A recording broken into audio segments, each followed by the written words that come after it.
Hey everybody!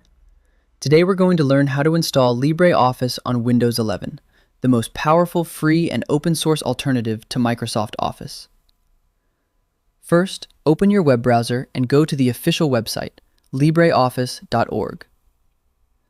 Click on the Download Now and it will automatically download the suitable version for your device. Once the installer downloads, open it and click Next. Choose the typical installation.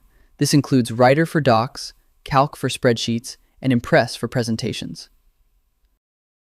Check the box to create a shortcut on the desktop and click Install.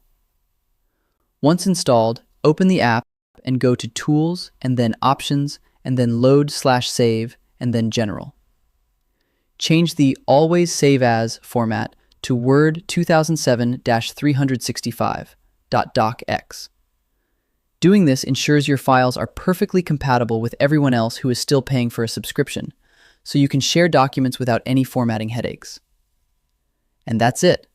You now have a full professional Office suite for free. I hope this helps with your current and future projects. Thank you for watching.